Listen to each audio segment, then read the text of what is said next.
es que hoy en día hay un equilibrio de poderes, ¿no?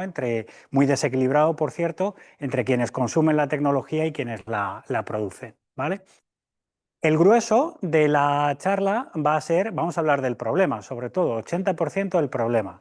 Y luego vamos a ver qué podemos hacer, ¿vale? La parte de qué podemos hacer, como yo considero que es muy sencilla, pues le he dedicado menos tiempo. Sobre todo el objetivo es buscar la concienciación y que sepamos realmente qué es lo que hay detrás, ¿no? Es decir, que podamos decidir con conocimiento de causa y que podamos saber a qué nos atenemos cuando hacemos determinado uso de la tecnología. Como decía, el futuro a corto plazo es esperanzador, por eso vamos a ver qué ayudas tenemos y luego a mí también me gustaría conocer las experiencias pues, de todos los que me estáis escuchando para enriquecer un poco el discurso. Vale, por supuesto podéis interrumpirme cuando queráis durante la charla, que será un alivio para los que nos escuchan y un alivio para mí también, ¿no? Y si no, pues al final también podemos dedicar unos minutos a comentar. Vale. Bueno, os voy a presentar una imagen que yo creo que os puede resultar familiar, ¿no? Unos chicos, ¿no? Estos son ya niños, pero niños grandes, ¿no? En el parque o en cualquier sitio, en un centro comercial, en la calle, todos con el móvil, ¿no? Mirando el móvil, la pantalla y sin relacionarse entre ellos. Esto es una situación común, esto podría ser una imagen impactante hace 10 años, pero hoy en día nos recuerda, es cotidiana, ¿no? Es lo que vemos siempre. Y no nos sorprende. ¿Cómo hemos llegado a este punto? Es decir, ¿por qué estos chicos encuentran ese entretenimiento, ¿no? Mejor que jugar a otra cosa o que charlar entre ellos? Pues eso viene de algo, viene de una cosa como esta, ¿no? Que esta ya empieza a dar un poco de miedo. A mí esta ya me empieza a inquietar un poco, ¿no?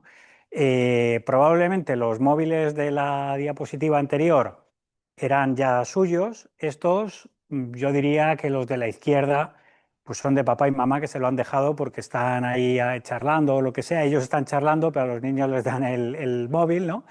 Y bueno, pues al final tenemos una estampa de personas muy jóvenes que se relacionan a través de una pantalla.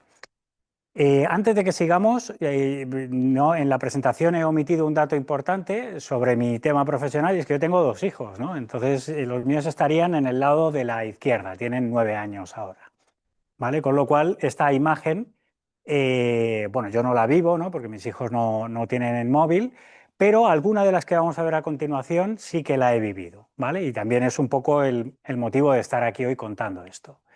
Vale, esta. Yo esta la he vivido muchas veces, ¿no? Bueno, pues hay un periodo de edad de los niños, ¿no? Entre los 1 y 3 años que puede tener este niño que aparece aquí, que lo llaman los terribles 2 años, ¿no? Porque es el momento en el que el niño está más condicionado y más propenso a rabietas. Tiene todos los peligros del mundo, ¿no? Decía un compañero de trabajo mío, los primeros pasos de mi hijo fueron hacia un enchufe, que ilustra bastante bien, ¿no? La situación de tensión que vivimos los padres en ese periodo de tiempo y, jolines, necesitamos descansar y desconectar un momento del niño que está en permanente situación de alerta, ¿no? Entonces, lo colocamos esto, pero ya observamos que efectivamente la reacción del niño, siendo propensa a rabietas por la edad que tiene, cuando retiramos la pantalla es una rabieta especialmente intensa, ¿no? Entonces, esta imagen, esta ya sí que la he vivido yo.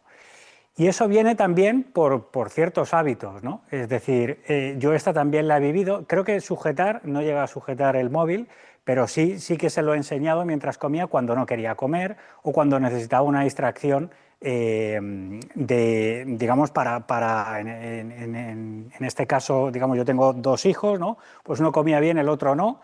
Y con el que no comía bien, pues de alguna manera teníamos que hacer, ¿no? Pues para que se distrajera y pudiera comer, que era lo fundamental y lo principal que tenía que hacer con esa edad, ¿no?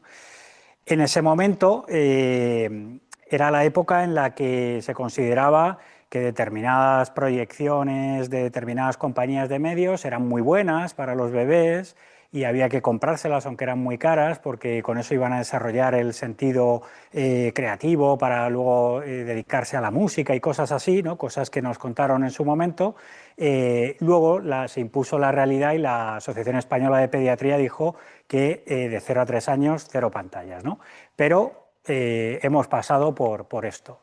Y luego esta también es una situación común. Fijaos que aquí es el niño, ¿no?, de brazos cruzados, el que no tiene la pantalla, pero los padres, pues que han terminado la jornada laboral, están cansados, ya han ido a la compra, ya han hecho todo esto, y resulta que es su momento, ¿no?, de pues, ver las redes sociales o lo que sea. ¿Vale? Bueno, pues esto que hemos visto en esta secuencia de imágenes es un poco una cadena de acontecimientos, por así decirlo. Es decir, vamos generando, proyectando y generando un hábito que luego se perpetúa y genera los problemas que vamos a ver. Con esto, los que estáis aquí, los que nos están viendo en online, estarán pensando, bueno, este señor ha venido a decirnos que somos culpables, ¿no? Mea culpa, me he equivocado. No, pues yo no he venido a decir eso, es decir, esto describe una situación y ahora vamos a dar la explicación. La explicación es que el móvil es muy adictivo, ¿vale? No lo podemos evitar, es nuestro cerebro contra una tecnología que es muy adictiva. Vale, a partir de aquí podemos decir, bueno, pues esto nos afecta a todos por igual, ¿no? Pues tenemos un problema generalizado, pero no, hay un pequeño grupo de personas que se libran de esto, ¿vale? ¿Alguien tiene idea de a quién me puedo referir? ¿Quién se puede librar de la adicción del móvil? Podría estar parcialmente de acuerdo contigo. Podría estar parcialmente de acuerdo. Cuando empiezan, son reacios. Pero yo también he visto cómo con el paso del tiempo hay muchos que también se vuelve una adicción, ¿no? Voy a ir a un grupo mucho más selecto, ¿vale? Bien, me refería a este grupo. Vale, ¿quién es este grupo? Este grupo son los que fabrican la tecnología, es decir, los gurús digitales educan a sus hijos sin pantallas. ¿Qué implica eso? Pues que en la zona del planeta donde se crea más tecnología y más innovadora, donde han salido todos los inventos que llevamos en el móvil, en Silicon Valley, hay colegios que educan sin tablets ni ordenadores. Las niñeras con el móvil prohibido por contrato. Y en general la educación que reciben esos hijos, ¿no?, de padres privilegiados, ellos también privilegiados, es sin pantallas. Ellos producen la tecnología, pero ellos no quieren que sus hijos la consuman, ¿vale? Podríamos acabar la charla aquí, cerrar, ¿no?, desconectar y marcharnos, porque ya está todo dicho, ¿no? Pero vamos a ir profundizando un poquito más, ¿vale? Por cierto, aprovecho para decir que en la esquina de allí siempre pongo las direcciones de internet donde están las noticias, para que no quien quiera profundizar y consultarlo lo pueda hacer. Vale, voy más allá. En el artículo he sacado unas frases, ¿no?, que comenta la persona que lo escribe. En el caso de Bill Gates, que es el fundador de Microsoft, dice, limitó el tiempo de pantalla de sus hijos porque sus hijos ya pues pueden tener mi edad, ¿no? No tenemos los teléfonos en la mesa cuando estamos comiendo y no les dimos móviles hasta que cumplieron los 14 años. Bien, vale. Esto en 2017, no hace 50 años. Ahora tenemos a Steve Jobs, creador de Apple y del iPad. En una entrevista en 2010 aseguró que prohibía a sus hijos utilizar el iPad. Es decir, él lo crea y consumirlo vosotros, porque yo a mis hijos esto no se lo doy. Vale, y luego siempre hay quien tiene un tono un poquito más macarra. En este caso estamos hablando de el exdirector de la revista Wired, que es como si dijéramos la Biblia, ¿no?, o el principal medio de la cultura digital, especialmente en el ecosistema de startups de Silicon Valley. Y este señor ya no tuvo ningún tipo de miramientos, dijo, refiriéndose a los dispositivos, en la escala entre los caramelos y el crack, esto está más cerca del crack. ¿Vale? El crack, para que no lo conozca, es una droga muy barata y muy dañina que se consume principalmente en Estados Unidos. Vale, bueno, pues estos gurús digitales, claro, ahora podemos decir, vale, sabemos los efectos perniciosos, ¿no?, de estas tecnologías, los conocemos bien. Pero todos sabemos, ¿no? Yo trabajo en investigación, que cuando se hace un estudio a veces dicen que el aceite de oliva produce no sé qué y al año siguiente produce lo contrario, ¿no? Y es un poco también una deriva a medida que se va generando conocimiento. También a veces hay intereses, ¿no? en publicar un determinado estudio que demuestra algo. Pero yo quiero que penséis qué intereses puede haber en que Instagram elabore un informe interno y lleguen a la conclusión de que es tóxico para las adolescentes. ¿Cuál es el motivo? Es decir, ¿les perjudica completamente? De hecho, esto ya es una opinión personal, yo tengo la sensación de que ese informe lo encargaron para decir, ¿veis? Está todo perfecto. Y lo que salió es que es tóxico para las jóvenes adolescentes. Bien, fue muy polémico porque, claro, el informe lógicamente era interno y querían que siguiera siendo interno, pero se filtró. ¿Vale? La persona que participó pues, tuvo sus más y sus menos con la compañía, lógicamente. Bueno, y lo más importante, la compañía decía lo contrario en público. ¿Vale? Decía que era una herramienta para relacionarse mejor, para expandir el círculo social, estar en contacto con familiares, etcétera. Vale, pero ¿por qué decía esto? ¿Por qué ese informe no interesaba? Porque, oye, podía haber dicho, oye, esto es malísimo, lo cerramos y ya está, no pasa nada, oye, nos hemos equivocado. Bueno, pues la equivocación le costaría 51.240 millones de dólares, que es lo que ingresa por publicidad Meta, que es el conglomerado de WhatsApp, Instagram, Facebook y otras compañías más pequeñas. Vale, pues ahí lo tenemos, ya le hemos puesto un número, 51.240 millones solo en 2025. Yo quiero que penséis, Inditex, Endesa, las petroleras americanas, ponerle números, vamos a ver qué ingresos tienen, ¿vale? Van a ser de ese orden de magnitud y en algunos casos por debajo, ¿vale? Y si hablamos de beneficios ya alucinamos todos, ¿no? Una cadena de supermercados como Carrefour, la que queráis, coged cualquier empresa y mirad los órdenes de magnitud. Es decir, ese es el tamaño de negocio de estas empresas y muy importante, de todas las que yo he puesto como ejemplo, ¿cuáles tienen productos que son gratis? Solamente esta. O sea, que hacen este dinero con un producto que es gratis para todo el mundo. Increíble, ¿verdad? ¿Dónde está el truco? Bueno, pues el truco está en esta charla. Vale, dispara esos ingresos y hay un señor que protege con todo lo que haga falta que el producto no es tóxico, no tiene ningún problema. Ese señor se llama Mark Zuckerberg. ¿Vale? ¿Habéis visto el número anterior? Pues era pequeño, porque la fortuna de este señor ya supera los 200.000 millones de dólares. ¿Vale? Entonces tiene lo que se suele decir, ¿no? Está un poco entre la espada y la pared, entre un producto tóxico para los jóvenes adolescentes y 200.000 millones de fortuna, ¿no? Es difícil tomar decisiones, ¿no? A lo mejor en ese caso. Vale, además, fijaos cómo arranca el titular, accede al exclusivo club. ¿Quién quiere salir de un club tan exclusivo, ¿no? Bueno, pero hay otra imagen que en este caso no va vinculada a ningún tipo de noticia perjudicial sobre las redes sociales, pero yo creo que habla por sí sola, ¿no? Vosotros la veis, ¿no? ¿Y qué pensáis? Yo cuando la vi me impactó muchísimo, luego vi los titulares y los comentarios y las reacciones que había provocado bueno, me llevé una decepción porque lo que yo había visto lo había visto todo el mundo, ¿no? Esto es un evento de presentación de las gafas de realidad virtual Oculus, que pues es una compañía que compró Meta y en un evento de presentación pues decidieron que era muy bueno pues dejarle que la aprobaran, ¿no? Para entrar en ese mundo virtual y que vieran pues todas las bondades, ¿no? De trabajar con esas gafas o de entretenerse con esas gafas.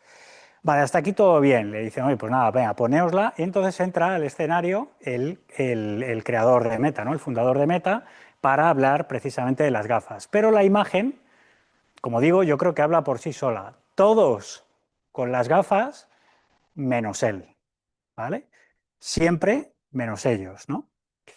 Bueno, vale, hasta ahora hemos repetido el mantra de que esto es muy adictivo, pero no hemos explicado por qué. En realidad, el por qué es adictivo es una ciencia en sí mismo y es algo que ha sido la combinación de casualidades y también de estudio muy exhaustivo, hasta el punto de que muchas de estas compañías, que son de ingeniería y de tecnología, contratan a cientos de psicólogos para perfilar, ¿no?, las características de los productos. Aquí solamente vamos a ver un par de ejemplos, ¿vale? Solamente un par de ejemplos para que os llevéis algo. Quizá lo más representativo, ¿no? Lo que, digamos, lo que todos podemos identificar rápidamente. Bueno, uno es el like, ¿no? El pulgar, el corazón. Vosotros recordáis que en YouTube antes se podía puntuar de 1 a 5 y ahora solamente es like o no like. ¿Vale? Pues hay un estudio detrás de eso, ¿no? 1 a 5 es pensar demasiado. No, no, si quiero que el cerebro funcione rápido. Si tiene que pensar, igual no lo hace. Pero si solo le damos dos opciones, elige una, ¿no? Entonces, a eso se le llama refuerzo intermitente variable. ¿En qué consiste? Pues consiste en que yo publico algo y de momento no tengo ninguna gratificación más allá de que lo veo en la pantalla. Pero lo importante no es que lo vea yo, lo importante es que lo vean los demás. ¿Qué ocurre? Que los demás tardan un tiempo en verlo, ¿no?, y en decidir si les gusta o no. Si les gusta, ellos hacen clic y a mí me llega una notificación. Psicológicamente eso produce una recompensa, ¿no?, una recompensa en forma de dopamina, que es adictiva, ¿no? Es decir, esa recompensa yo la quiero más, quiero que le guste a más gente, porque la sensación de pertenencia a un grupo y aceptación social es uno de los instintos más básicos del ser humano. Entonces, este mecanismo lo que hace es explotarlo. Vale, ¿qué provoca? Pues provoca que el usuario esté revisando constantemente las notificaciones para ver si puede tener un poquito más de recompensa, un poquito más de bienestar, ¿no?, por el hecho de haber publicado algo en esta red social, ¿no?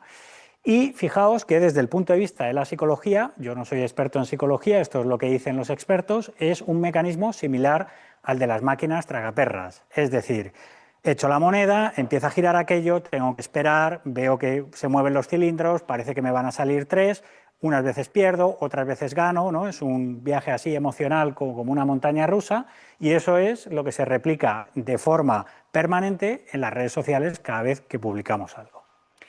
Vale. Y eso hace que nuestros hijos quieran tener ese tipo de recompensa. Pero hay una diferencia, ¿vale?, que luego además lo podemos matizar. Nuestros cerebros se supone que ya han madurado, ¿no?, que están desarrollados y lo pueden asimilar. ¿Lo pueden asimilar? Bueno, es cuestionable, vale. Pero ya te digo yo que no lo puede asimilar, que es alguien que está en pleno proceso de crecimiento, ¿no? Yo una vez escuché a mis hijos en el salón diciendo, jugando, pues no tenía, lógicamente no tenían ni pantalla ni nada, diciendo, dale al like y dale a la campanita. Y yo dije, ¿pero qué será la campanita? Luego me descubrí que la campanita era para suscribirse, ¿no?, al canal. Entonces, ellos habían escuchado eso y no solamente lo habían escuchado, sino que en su juego simbólico estaban reproduciéndolo porque entendían que eso era algo bueno, ¿no? Ya me empiezan a preguntar con demasiada insistencia que cómo se puede uno hacer famoso, ¿no? ¿De dónde pueden haber sacado, ¿no?, esas ideas? Bueno, pues claro, esta imagen tiene una parte bonita, ¿no?, y también tiene una parte inquietante, ¿no? Esa sonrisa a lo mejor es un poco forzada, ¿no? Es para gustar a la audiencia. Entonces, un cerebro que no está desarrollado, pues siempre va a ser mucho más vulnerable a ese tipo de mecanismos. Vale, yo del primero creo que me puedo bandear bien, ¿vale? Es decir, no me inquieta tanto, ¿no?, que pongan like o no like, sobre todo teniendo en cuenta que yo no tengo redes sociales. Pero este del scroll infinito a mí me cae directamente, es decir, yo caigo en esto constantemente. El scroll infinito. El feed de actualizaciones no tiene fondo, ¿no? Antes había unas páginas, página 1, página 2, página 3. Vale, ¿cómo se llama esto? Estrategia de continuidad forzada. Si hay una página, entonces yo cuando llego al final de la página, mi cerebro tiene que decidir si quiero pasar a la siguiente o no. ¿Por qué se llama de continuidad forzada? Porque no termina la página nunca. Entonces, yo sigo bajando y ¿qué pasa? Que nuestro cerebro está diseñado para acabar tareas. Es decir, yo miro esto y acabo. Pero ¿qué pasa si me ponen algo que es infinito? Pues que nunca acabo, ¿no? Entonces tengo esa sensación de tarea inacabada que me hace seguir mirando cosas aunque ya no me interesen. Con lo cual, en ese punto, la decisión ya no la estoy tomando yo. Ese punto de parada, ¿no?, que normalmente hay con la paginación, es sustituido por la ausencia de una decisión consciente y es una decisión inconsciente de seguir y seguir. A mí hay uno que me maravilló, seguro que recompensaron bien, ¿no? Al que lo creó, ¿sabéis? Aquí aparece arriba, bueno, es Pinterest, ¿no? El sitio de las ideas, de la creatividad, para descubrir cosas nuevas y tal. Entonces yo cargué la página principal, entonces, bueno, yo veo recetas, ¿no? Me puede gustar, uy, a ver esa del salmón, allí una lasaña, fenomenal. Mira, aquí un cinnamon roll, qué bien. Claro, lo primero que llama la atención es, o esta gente con lo que sabe de tecnología, tanto les costaba hacer todas las imágenes del mismo tamaño y que aparecieran así en una fila, ¿no? Qué raro, mira, esa es más larga, pues si aquí solamente pegándole un corte, ¿no? Y mostrando una parte o haciéndola más pequeña se podría mostrar en una línea, pero no. Pero eso es mejor, porque veis aquí, ¿no? Que aparecen saltos y que me aparecen unas imágenes por debajo. Yo, por ejemplo, según veo esto, digo, uy, la lasaña, qué bien acompañarla con un vino. Pues ahí parece que sale un vino, pero ¿cuál será? ¿Será uno de aquí de Galicia? ¿Será uno extranjero? Uy, pues voy a darle para abajo, a ver qué sale, ¿no? Y cuando le doy para abajo, pues tengo una situación parecida a esta, pero con otras imágenes donde hay otro trozo que me falta por ver y que seguramente me genera curiosidad. Hay un punto en el que a mí ya me da igual la lasaña, la botella de vino, el salmón y ya no tengo ni hambre. Pero sigo dándole porque no he terminado la tarea, porque necesito continuar. Si nosotros somos vulnerables, imaginaos personas que todavía están en pleno proceso de desarrollo y que, por supuesto, si vinieran a esta charla les costaría mucho entender, ¿no?, de qué estamos hablando. Bueno, vale, pues ese es otro de los efectos adictivos. Cuando surge algo adictivo, se genera una economía alrededor, lo sabemos por el tabaco, el alcohol y otras cosas. El juego, las apuestas y demás. Aquí esto se le ha puesto un nombre muy bonito, que es el de la economía de la atención. La economía de la atención es el motivo por el cual estamos hablando de miles de millones de dólares, ¿no? Y seguiremos subiendo a lo largo de la charla. La economía de la atención fue un término que se acuñó hace muchos años. Yo recuerdo que a mí me lo dijo un compañero y dije, ¿qué es esto de la economía de la atención? Y dice, pues que en el futuro las compañías que sepan captar la atención de la gente van a ser las, digamos, las más potentes, ¿no? Las que se van a llevar la mayor parte del pastel económico. Bueno, pues efectivamente, ese futuro del que me estaba hablando se produjo y ahora pues hablamos de economía de la atención, de contenidos líquidos que se ven igual en un dispositivo que en otro y todo va orientado a captar esa atención. Vale, como siempre que hay una revolución, pues hay ganadores y hay perdedores. A mí me llamó mucho la atención esta noticia, ¿no? A mí me gustan los juegos, pero no me gustan los juegos más modernos, me gustan los juegos antiguos. Pero fijaos, el mercado de las consolas, ¿no? Podríamos decir que es una adicción en sí mismo. Bueno, pues ellos tienen una preocupación. La preocupación de los que fabrican la PS5 no es la Xbox ni la consola de Nintendo. No, no, la preocupación son las redes sociales. ¿Por qué? Porque claro, las consolas, efectivamente, los juegos pueden ser adictivos, pero ¿qué pasa? Que tienes que encender la consola, cargar el juego, aprender a usar la consola, ganar habilidades en el juego, ir pasando retos, ¿no? Muy complicado. ¿Por qué? Pues porque al final tengo una alternativa que es un sistema de gratificación similar a los videojuegos en el que solo tengo que pasar con el dedo. ¿Cuánto implica? Bueno, pues aquí nadie de los que estamos vendemos consolas, ¿no? Pero ya os digo yo que a los que las venden, vender un 27% menos es un problema, ¿vale? Para ellos es un problema y para nosotros es una señal. Es decir, la señal es cuando hay una alternativa más fácil para conseguir la misma recompensa, pues evidentemente voy a tirar por la más fácil, ¿no? Eso también es parte de nuestro cerebro, de cómo funciona y del instinto que tenemos. Para los niños, ¿qué implica? Pues que muchos aparcan la consola y entonces prefieren el móvil, ¿no? En mi época, que lógicamente no había móviles, cuando yo era niño, esto era el objeto de deseo, pero el objeto de deseo ahora se ve desplazado porque realmente hay algo mucho más potente. Me gusta mucho esta imagen, ¿no? Que olé para el que la diseñó. Este es un artículo precisamente la revista que decíamos antes, pero hace referencia a otro de Washington Post que dice TikTok está diseñado para invertir el tiempo de ocio en consumo adictivo, ¿vale? No lo llama de ninguna manera bonita, lo dice consumo adictivo, ¿vale? El algoritmo, todos hemos oído hablar de los algoritmos y de cómo esos algoritmos nos manipulan, ¿no? Pero aquí introduce un concepto que es el de ultrapersonalización, es decir, no me muestra en general las cosas, sino que va dirigiéndose cada vez más a lo que me gusta para que ese consumo sea efectivamente adictivo. Incluso los usuarios pasivos, como podría ser yo, que no tengo cuenta, pero me enseñan algo. A mí ahora me enviáis vosotros un enlace, ¿no?, de un vídeo de TikTok y veo 10. Entonces quiere decir que efectivamente los usuarios pasivos duplican el tiempo. Vale, ¿qué implicaciones tiene esto? Ese consumo tan rápido de vídeos cortos, donde la atención tiene que ir saltando de una cosa a otra, mensajes muy sencillos, corto espacio de tiempo, y gratificación constante, es decir, veo un vídeo, me río, veo otro, me genera una reacción emocional, veo otro, decido compartirlo, veo otro, me enfada, no estoy de acuerdo con eso, ¿vale? Pero todo muy rápido. Bueno, pues en 2020 la media de la capacidad de atención humana era de 12 segundos. 12 segundos te presto atención y veo si algo me interesa o no. Vale, a finales de 2025 es de 8 segundos, ¿vale? Hemos mermado, ¿no?, en 5 años un 25%.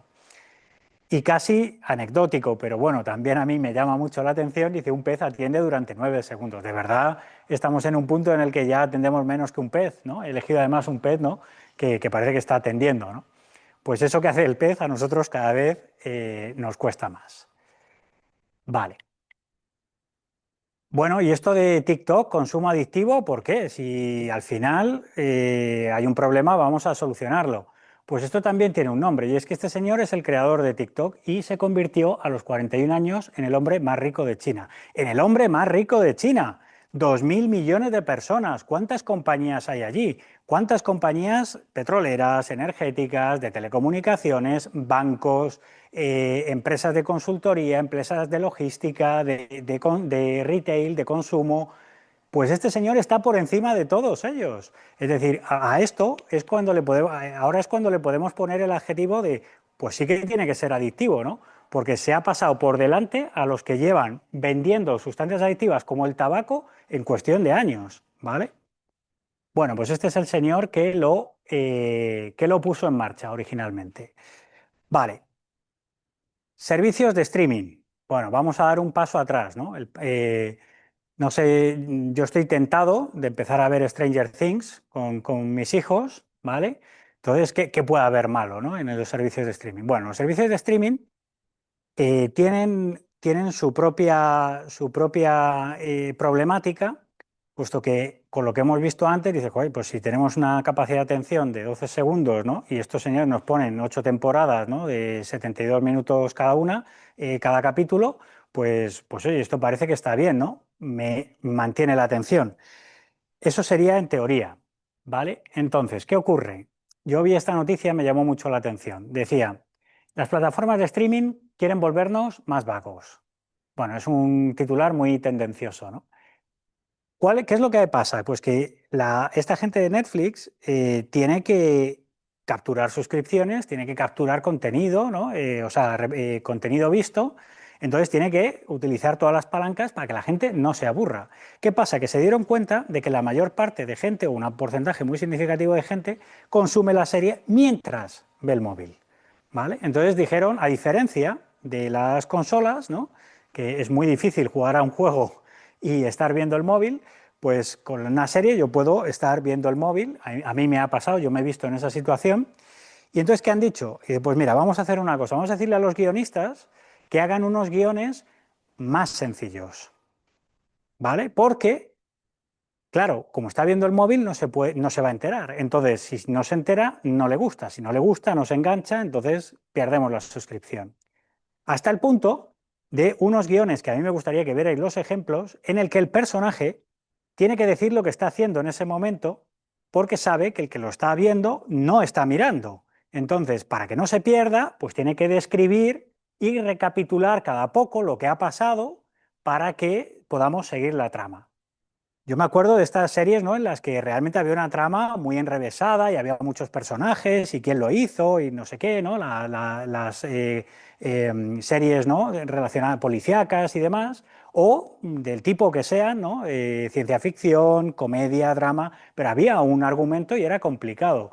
Bueno, pues lo que nos están diciendo aquí es que los guiones ya se están pareciendo a un capítulo de Peppa Pig, ¿no? Es decir, hola, voy a montar en bicicleta. Tengo que decir que voy a montar en bicicleta porque nadie está mirando que estoy montando en bicicleta, ¿no?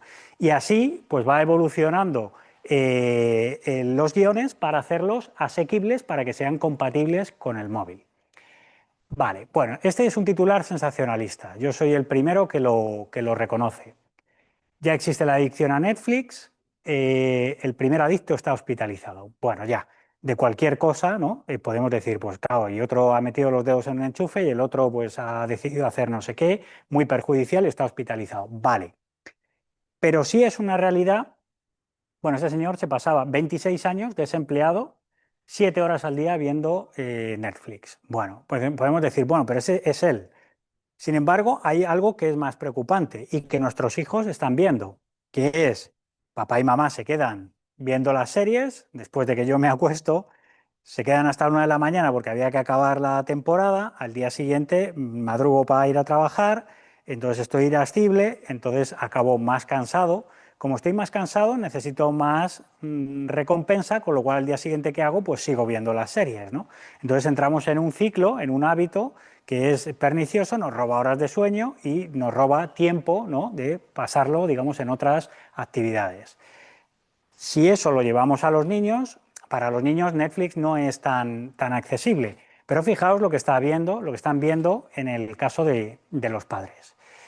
Y este es el fundador de Netflix, ¿vale? Aquí, digo, para no ir a fortunas netas, digo, voy a poner solamente el diferencial, ¿no?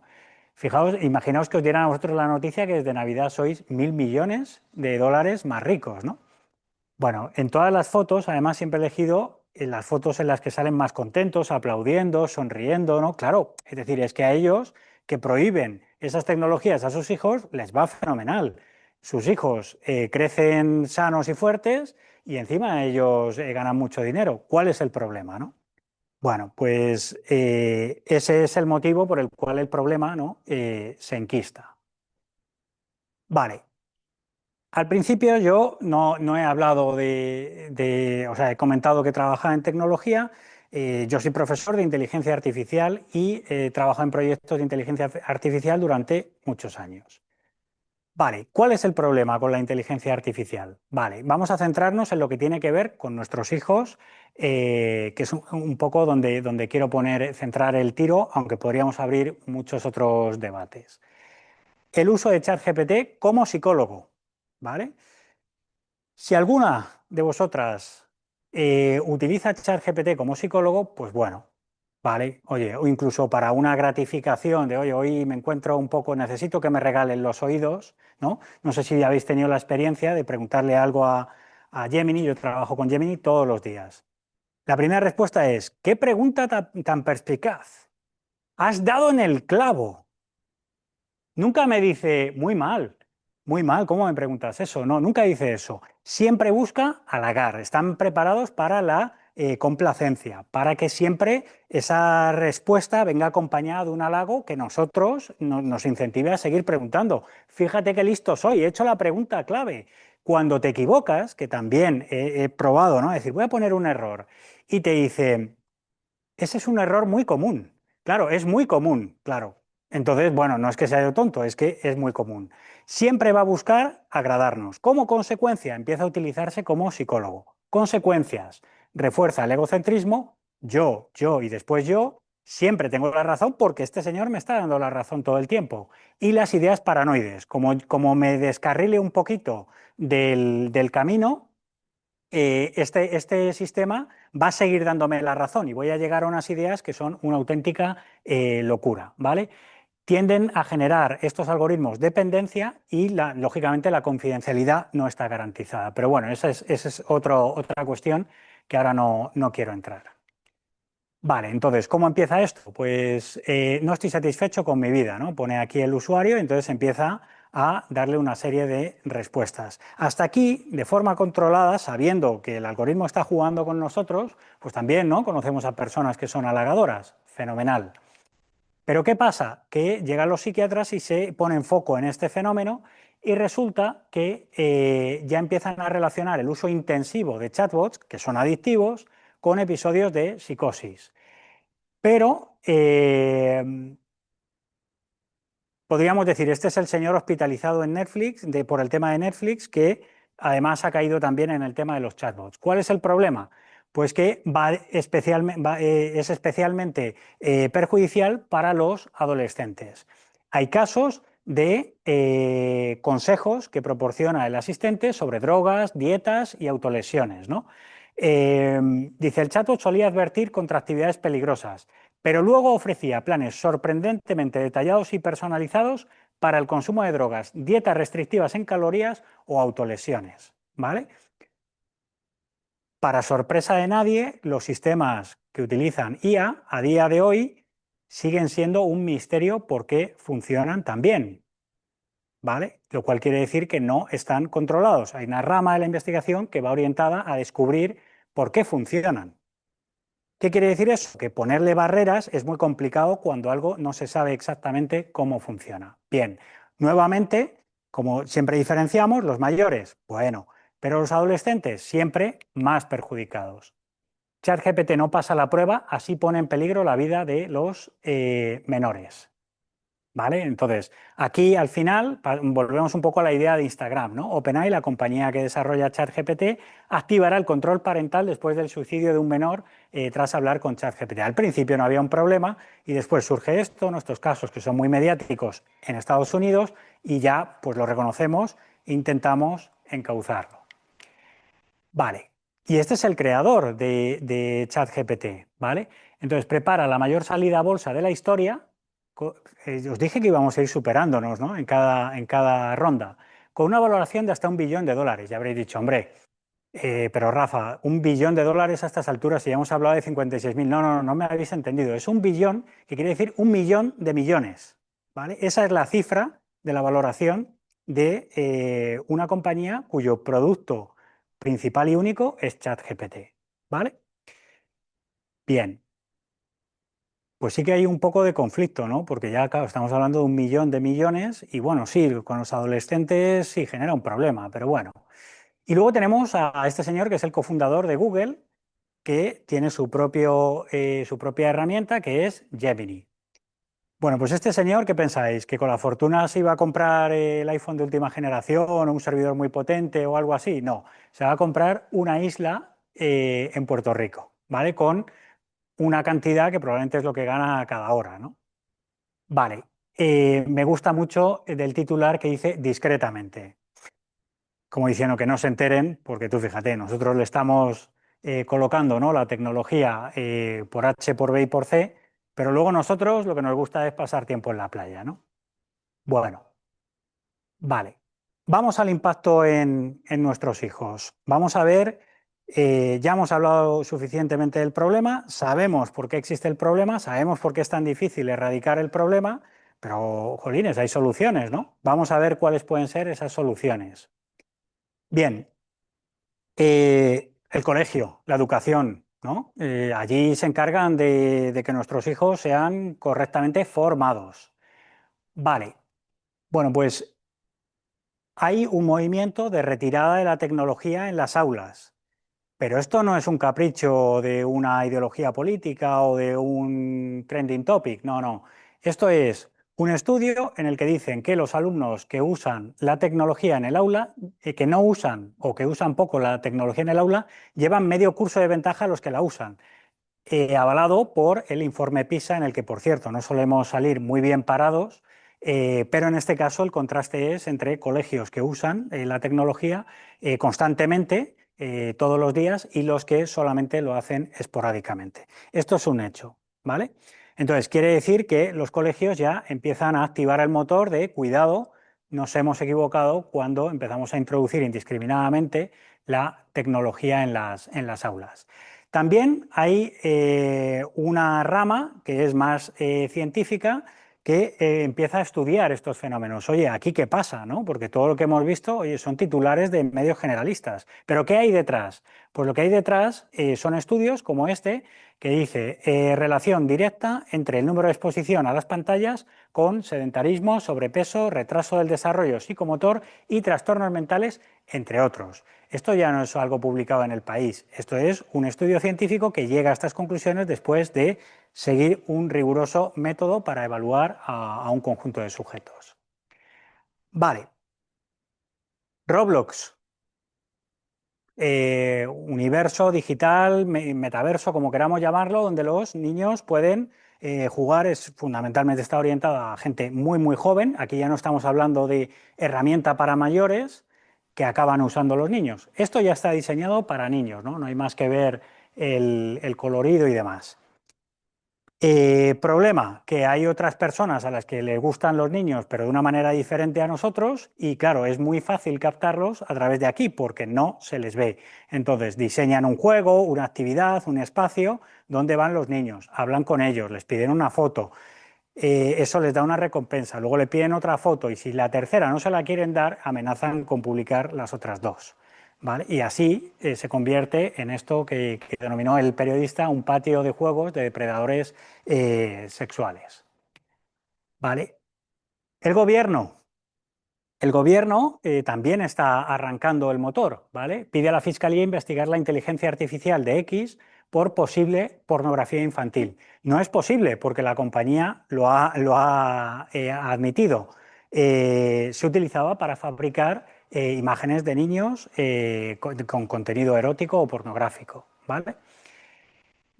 Fijaos que dice posible pornografía infantil, que es el término judicial, y luego el titular dice Grok lo reconoce, ¿no? Es decir, los creadores lo reconocen.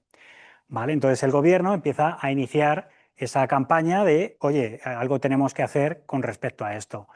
Y claro, esta es la madre de todas las fortunas, es decir, hemos llegado, ¿no? a prácticamente el final diciendo, bueno, este ya no es un número de miles de millones, este es el señor que es el más rico del mundo y que es el dueño de Grok, de Twitter y de otras compañías donde la pieza fundamental es la inteligencia artificial. ¿Vale? Bien, vamos a afrontar el reto. ¿Qué cosas podemos hacer? Bueno, pues para empezar hay gente que ya está haciendo cosas por nosotros. Por ejemplo, otros países, dice Australia. Australia es un país que tiene una alta penetración de la tecnología y se convierte en el primer país en prohibir las redes sociales a menores de 16 años. Una medida que ha suscitado muchísimo debate, muchísima controversia y bueno, pues también os traslado esa controversia a vosotros, ¿no? ¿Qué pensáis de una prohibición como esta? Pero lo que argumentan, ¿no? Los gobernantes es se ha convertido en un problema de salud pública, tiene un coste para el Estado, provoca malestar en los ciudadanos y problemas que al final tenemos que gestionar, con lo cual, pues se acabó. ¿Vale? Lo prohibimos hasta los 16 años. Automáticamente Europa dice vamos a votar restringir el acceso de las redes sociales a menores de 16 años. Es decir, cuando las barbas de tu vecino veas pelar, ¿no? Pon las tuyas a remojar. Ya sabemos que aquí eso también es un problema, pues vamos a ver si podemos regular de la misma manera que ha hecho esta gente. Vale. Una de las medidas que se plantea es esta que también se ha propuesto para las cajas de los móviles. Advertencias similares a las del tabaco. Es que nos dicen esto hace 10 años y no nos lo creemos. Esto pensamos que es una broma, ¿no? Es decir, oye, esto es un chiste del 28 de diciembre o algo así. Bueno, pues esto es una realidad que se está debatiendo en estos momentos. Vale. Y esta es la noticia más reciente y es que nuestro presidente ha dicho, pues yo también, ¿vale? Y entonces se va a prohibir el acceso a las plataformas digitales también a menores de 16 años. ¿De dónde vienen los 16 años? Porque qué curioso que todos se pongan de acuerdo en 16 años. El motivo es las recomendaciones de la Asociación Española de Pediatría que actualizadas dice de 0 a 3 años, cero pantallas, a partir de los 16 de forma controlada. Entonces se toma el dictamen de los expertos y a partir de ahí se regula. Vale. En Galicia, bueno, pues ahí tenemos a este señor. sujetando un móvil, pero lo que luego dice es un poco contrario a la imagen, ¿vale? Habla de un pacto, que es del que yo os voy a hablar al final de la charla. Este es el Colegio La Salle y otros centros que se asuman a este pacto antimóviles, que ahora veremos lo que es, pero ahora lo que me quiero centrar es, dice, es algo preocupante que un niño de tercero de primaria tenga móvil, ¿vale? Eh, Me gusta mucho la forma que tiene este señor de plantear el problema porque dice, claro, a nosotros nos dicen los padres que compran el móvil porque tienen presión social, porque si no, son el único de la clase que no lo tiene. Y entonces dice con mucha retranca, dice, pues ahora lo que vamos a hacer es, vamos a poner la presión social hacia el otro lado, ¿no? Veladamente lo que está diciendo es, bueno, si en esas casas, ¿no? No son capaces de tomar las decisiones por sí mismos, ¿no? Porque tienen mucha presión, pues vamos a ayudarles, ¿no? Si se guían por la presión, se la vamos a poner en la otra dirección. Entonces, hombre, eh, creo que es importante que las decisiones que toman las familias sean sustentadas, sean apoyadas, sean refrendadas o incluso fomentadas por los colegios, que es donde más tiempo pasan los niños al final. Vale, entonces, el gobierno nos está ayudando en el sentido de regular y decir, oye, esto no es un juguete, no lo podemos dar a niños a personas que todavía no tienen suficientemente desarrollado el cerebro, tienen que esperar a los 16 años y solamente entonces entrar ya con cierto control. Vale, pero ¿qué podemos hacer nosotros? Bueno, pues yo he empezado mi charla diciendo que a mí lo que más me gusta en este mundo es la tecnología, ¿vale? Y eso sigue siendo válido, ¿no? 50 slides después. Bueno, lo primero es que podemos buscar usos creativos, porque a día de hoy siempre asociamos, ¿no? Pantallas y dispositivos móviles y tablets con el consumo pasivo. Entonces, no, también hay un consumo activo. Es decir, con una tablet se puede dibujar, se puede pintar, se puede hacer música, se puede aprender sobre un tema, se puede jugar a un juego, ¿no? Digamos que tenga alguna componente, digamos, saludable o beneficiosa, ¿no? Es decir, se pueden hacer muchas cosas que suponen un reto para la persona que está delante, para nuestros hijos, y que de esa forma, claro, ya no va a ser, como hemos visto con el caso de las consolas, tan adictivo porque exige un esfuerzo. Entonces es un balance entre me divierto y obtengo una recompensa. Hay que buscar esos usos creativos. Cada uno, bueno, a mí me gusta mucho la música, pues les llevo, ¿no? En esa dirección. Pero cada uno en su casa sabe lo que le gusta y seguro que puede encontrar algún uso que no sea el clásico uso que ya conocemos que es perjudicial. Lo segundo, convertirlo en una actividad familiar. Si a mí me llegan a decir hace 10 años que me ibas a ver no sé cuántos Pokémon y las evoluciones y quién gana a quién en cada guerra, pues no me lo creo, ¿no? Pero hubiera renegado de ello, ¿no? Pues ahora me lo sé.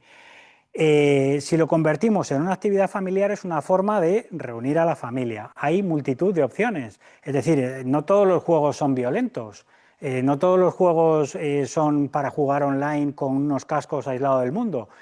Estamos cansados de ver en Navidades anuncios de consolas en los que juega toda la familia.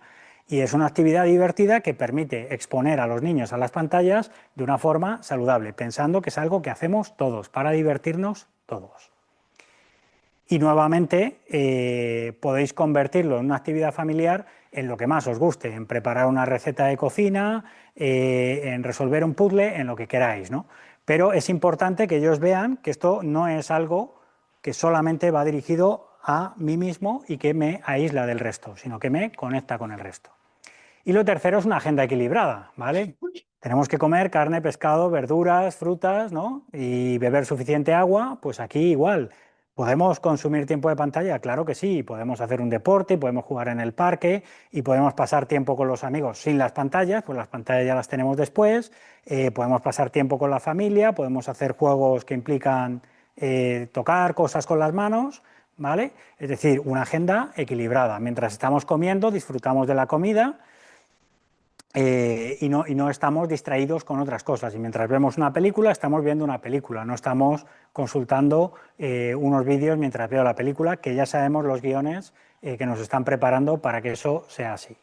¿Vale? Son tres ideas muy sencillas, pero realmente lo que quiero reforzar, y por eso también el fondo verde, es en todo lo que hemos visto, nadie está renegando de la tecnología.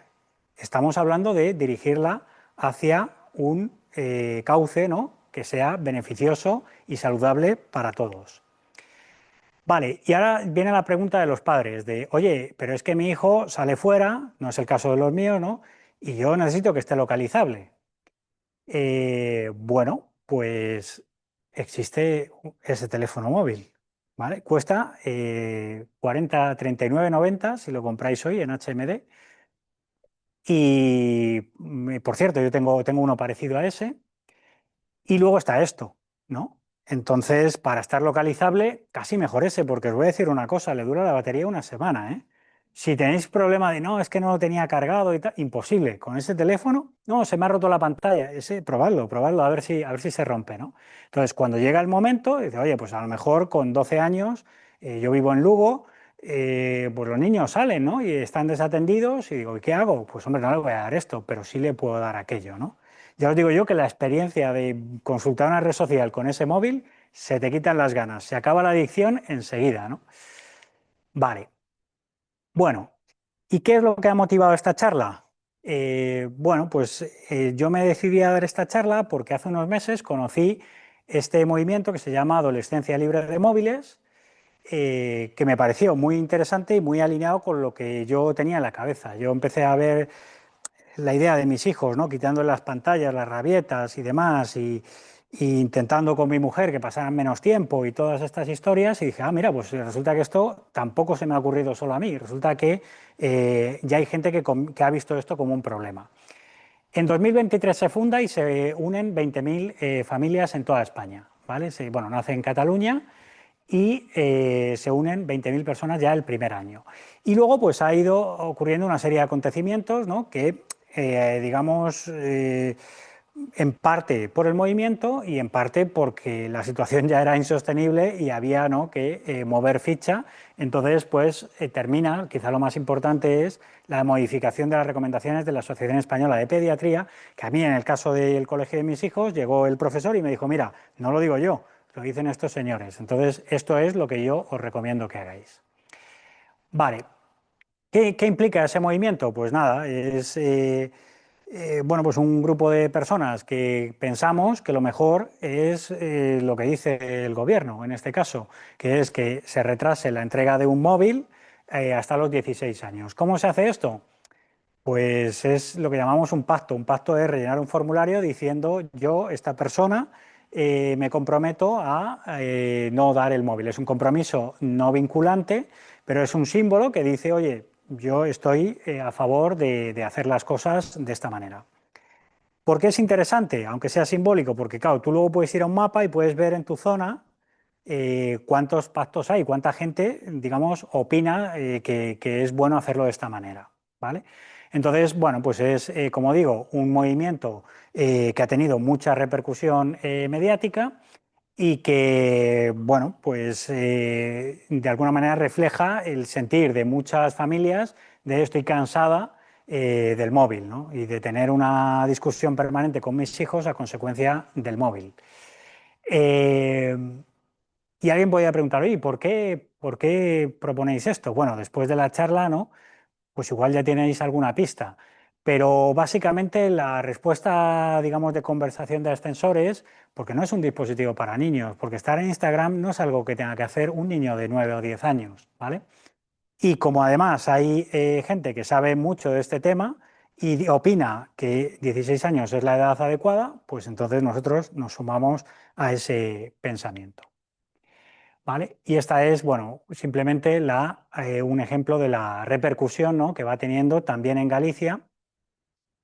Y bueno, pues simplemente que quería aprovechar la charla también para dar a conocer el movimiento. Si vosotros queréis sumaros al pacto, lo único que tenéis que hacer es entrar en Adolescencia Libre de Móviles, rellenáis el formulario y os apareceréis en el mapa, no vosotros, sino aparecerá un punto en el mapa que dirá que os habéis sumado. Hay incluso familias que lo utilizan para elegir el centro. porque ya han oído, ¿no?, a personas que tienen, compañeros que tienen hijos más mayores y que tienen esa guerra permanente. Dicen, hombre, pues para elegir un colegio, prefiero un colegio donde la filosofía sea precisamente no utilizarlo hasta los 16 y que no me tenga problemas ya a los 12 años con esto. Vale, pues yo por mi parte he terminado. Sí que me gustaría, a ver, recapitulando, ¿vale? Porque hemos estado hablando, ¿no?, de cifras, de datos, de noticias y demás, pero ¿con qué nos podemos quedar? Pues nos podemos quedar con la tecnología es maravillosa, es lo que más me gusta a mí y es lo que más le gusta a un montón de gente. La tecnología es lo que nos permite desarrollar nuestro potencial creativo, hacer nuestro trabajo más rápido y más eficiente, relacionarnos con más gente, con gente que a lo mejor tenemos lejos, conocer a gente que de otra manera no conoceríamos. Nos permite aprender cosas mejor y más rápido. Fijaos si nos permite hacer cosas, ¿vale? Con lo cual, lo que tenemos que hacer es acogerla, sabiendo que es adictiva. Y como es adictiva, hay que controlarla. Una pregunta ya para terminar. ¿A cuáles de vosotros, los que estáis aquí, les gusta el dulce? Vale, mayoría, un trocito de chocolate después de cenar, ¿no? Un cuadradito, ¿no?, de chocolate valor con almendras, 70%. Ya algunos se lanzan, ¿no?, con el Milka, con caramelo, sal y demás. Pero un trocito, ¿no? Porque si nos comemos toda la tableta, ¿qué pasa? Que esa noche dormimos regular, ¿no? Bueno, pues ese es el mensaje, ¿no?, que yo os quiero trasladar desde la pasión por la tecnología para que la valoréis y para que se la inculquéis, si lo consideráis oportuno, a vuestros hijos también.